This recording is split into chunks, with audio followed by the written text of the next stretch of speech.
and then go to share screen. So see, I learn something new every time.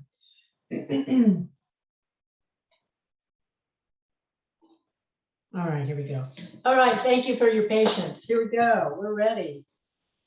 So this video is going to describe the volunteer policy that your organization is going to need and be the first prong of your nonprofit's volunteer program.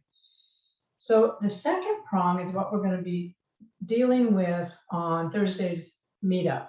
The second prong is your program development manual, and that manual covers everything you'll need to do to establish your program, including assessing your volunteer needs, developing job descriptions, recruitment, screening and selection of volunteers, orientation and training, record keeping, volunteer management, and engagement and recognition. Again, all of that will be covered in Thursday's meetup. The final prong of this three-prong program is your volunteer handbook, which is what you're going to provide to your volunteers during orientation and onboarding. And we're going to cover that next Tuesday in this group. So we're going to start with your volunteer program policy and a basic understanding of policies in general. What are they? Well, they're authoritative because they're authored by your board, and they provide clear direction in very specific situations. Let's say sexual harassment. You've got a complaint for sexual harassment. Your sexual harassment policy tells everybody in the world, internally and externally, how you're going to deal with that every single time. So it provides appropriate, consistent, ethical, and legal guidance. It's a specific plan of all the procedures that are going to guide your organization when that specific situation comes up. All right. So why do you need a policy? Well, it's right on the screen there. I hate to read, but I will. It basically provides good governance and leadership. It tells everybody you're going to be legally compliant. It sets the tone and intentional direction for your nonprofit. It, very importantly, allows you to manage risk associated with the actions of volunteers or actions of your nonprofit toward volunteers. It puts everyone on the same page, and it presents your nonprofit as organized, efficient, and legally compliant. Here are all the sections that you're going to want to include in your volunteer policy. Let's go through each one of these sections. The definition. Now, the reason why this is important because what a volunteer is actually defined by law. It is the Federal Volunteer Protection Act, and that act tells you that an individual is basically someone who performs work for you without any compensation or without receiving any other thing of value in excess of $500, other than reimbursement for expenses, of course. And it also, there's another law called the Federal Labor Standards Act that essentially tells you that employees certainly don't have to volunteer. There's no requirement that they do that, but that they can as long as they don't receive any compensation for it. All right, here's your sections, and I'm going to kind of whip through these ones in red. In your policy, you're going to need to state the age at which a parent or guardian's signature is needed. And that's going to depend on state law. Now, obviously, if you don't deal with children in your nonprofit, you can eliminate that one. There are a few provisions related to policies against discrimination and harassment, and we're going to get deeper into those when we talk about the handbook. Keep in mind that even if you have those policies in your personnel policies, volunteers are not personnel. So you need to be clear that your nonprofit is complying with these types of laws with regard to volunteers.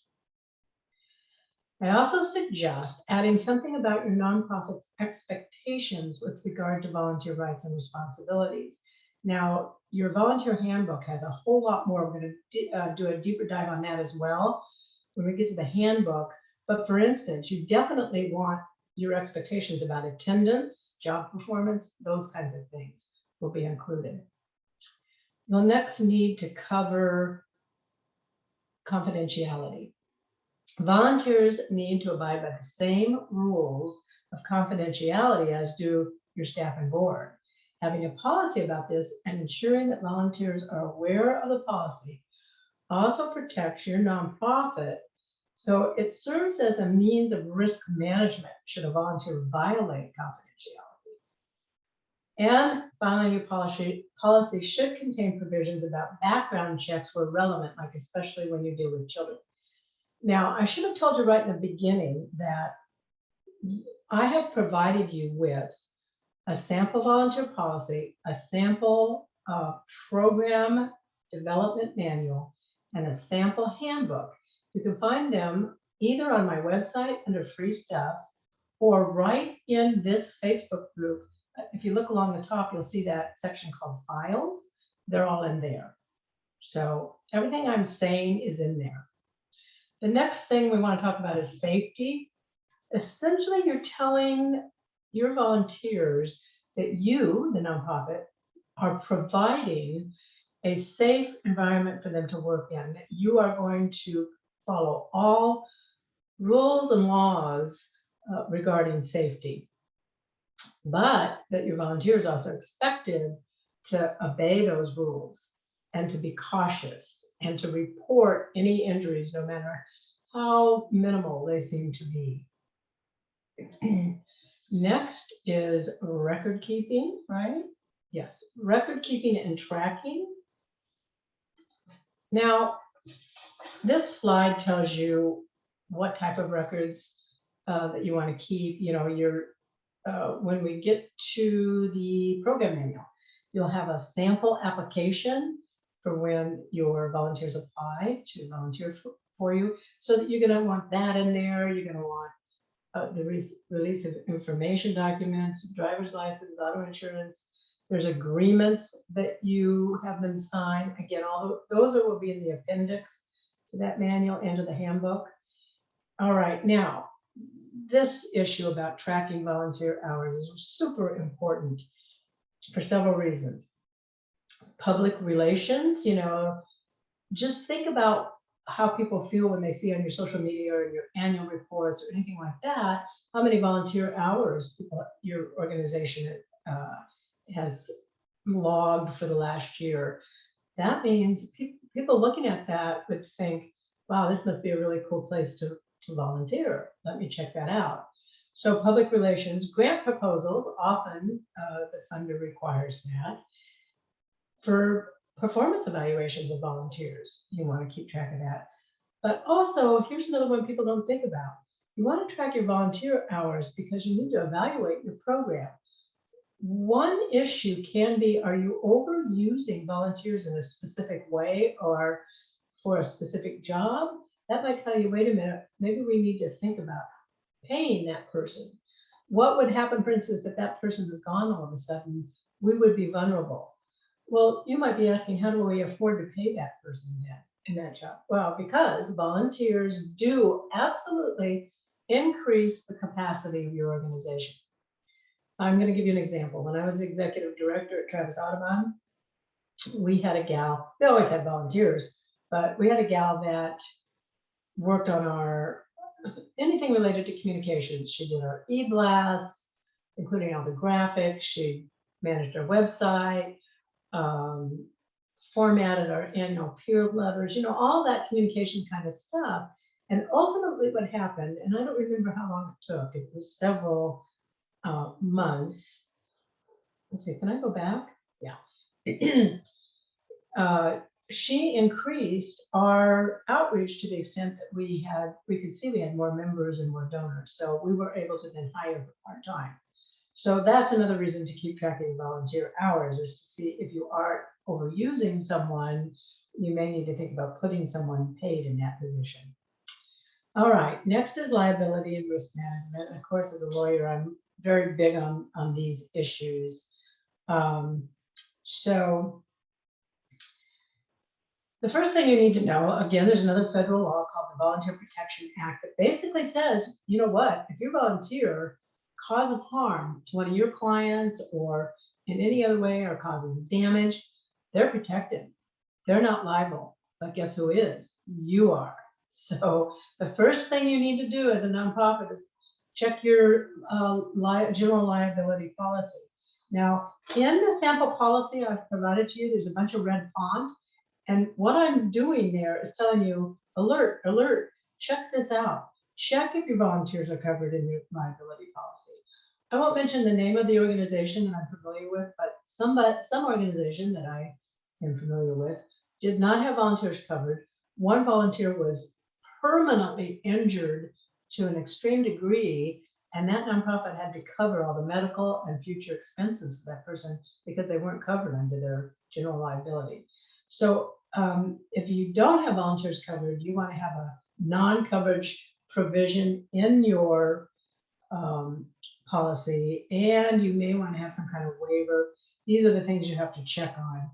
Same thing for driving a car, because for you, the nonprofit, because that's one area the Volunteer Protection Act doesn't actually cover the volunteer. You'll need to make sure that if they drive for you, that number one, they have car insurance and have provided that information to you, and number two, that they sign your driver policy, which I also have a sample of that in an appendix. And you need to determine whether your workers' comp covers your volunteers. Usually not. It's rare. But again, you need to check. And if it's not covered, then there's language in the policy to put that tells them they're not covered. All right. And I've included that. That's the red font part. All right.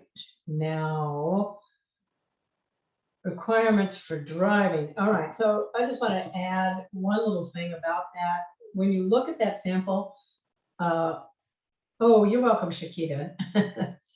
When you're looking at that, those samples, you'll see a driver policy and procedure document, and the sample says there's like 5 points. You must be 19 years or older. You must have a valid driver's license. You must provide proof of insurance if you're using your own car. You must be willing to document destination, date, and time traveled. And you have to report any accidents immediately. Again, just keep in mind these templates are samples. And then finally, you want something about evaluations. And I know it sounds weird, and you'll hear more about why we treat volunteers much like we treat paid employees, but you do want to provide an evaluation of the effectiveness of volunteers to ensure that their services are being delivered consistent with your program expectations, safety considerations, and the needs of the individual serviced. So volunteers should have the opportunity also to evaluate their placement. Is it meaningful for them? And again, we'll talk a little bit more about that issue. And then finally, to tie this part up, I want to tell you to move on to the next step, which is your program manual. It's how you develop your volunteer program. It includes absolutely everything. And with recruitment, it even has your recruitment message. How do you get your volunteers? That will be my share of the meetup on Thursday with these other two rock star presenters. I will be covering that program manual to help you develop your program. All right, now let me stop my share. All right. All right, so here we are back. And I don't know what time it is. What time is it? It's 11:15. I did it exactly right. I'm jazzed. All right, guys, I really appreciate that you came. Jillian, thank you for being here. Molly, Whitney, Shakita, I'm very excited that you all came today. And remember, once you print out those samples, if you have any questions, my email is nancy@poweryourmission.com. And I hope you all have a lovely and productive week. Thank you for coming, folks. We'll see you on Thursday, I hope.